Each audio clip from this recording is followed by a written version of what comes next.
Ils sont tous passionnés mais aussi complètement fous. Leur truc à eux, passer des heures à créer des avions miniatures totalement surréalistes et de se réunir pour les faire voler aux yeux de tous.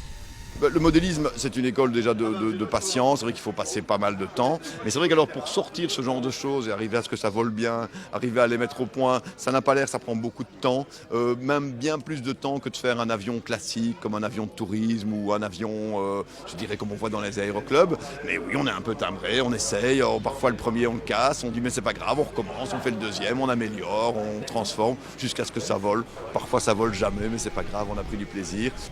Des passionnés venus de France, d'Allemagne, des Pays-Bas ou encore d'Espagne. Ici, pas question de compétition, le but est de s'amuser. C'est la 35e rencontre Interrex, donc c'est une rencontre internationale qui a pour objectif de rassembler les pilotes qui veulent faire voler des engins tout à fait loufoques, farfelus et dans l'objectif vraiment de ne pas se prendre au sérieux. Donc c'est vraiment un partage de passion et vraiment une construction d'engins tout à fait hors norme. Un avion standard télécommandé n'est pas vraiment admis à cet événement-ci. Laurent a lui opté pour une parfaite réplique de la patrouille de France et n'a pas non plus hésité à se déplacer. Moi je viens du sud de la région parisienne et je suis venu ici parce que c'est une rencontre immanquable qui a lieu chaque année dans différents pays. Cette année c'est la Belgique pour la première fois. On a la Suisse, l'Allemagne, la France, voilà, et on retrouve des amis et des tas d'engins qu'on voit nulle part ailleurs. Donc je raterai ça pour rien au monde. Il n'y a aucune compétition, on est là pour le plaisir, on est là pour montrer, expérimenter des tas de choses, se faire aider, se faire conseiller, regarder ce qui se fait, trouver de nouvelles idées. Il y a vraiment des tas de choses à faire dans l'aéromodélisme et c'est vraiment passionnant. Est-ce qu'il faut pas être un petit peu fou pour faire ce genre de choses? On est tous fous. Et ici, je crois que vous ne trouverez pas un fou, un qui ne soit pas fou. Hein. On est tous un peu allumés.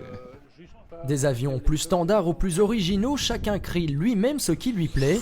Ces engins sont pour la plupart électriques et fonctionnent avec des hélices pour une vingtaine de minutes de vol. En cas de casse, pas de souci, les pilotes seront ravis de devoir réparer leur machine, parfois sous les conseils d'autres participants. C'est vraiment un partage des connaissances et de la passion. Donc c'est un partage des connaissances principalement pour la construction. Donc ça on le voit à l'intérieur avec les modèles. On utilise des matériaux vraiment très peu coûteux et c'est vraiment l'imagination qui est à l'ordre du jour.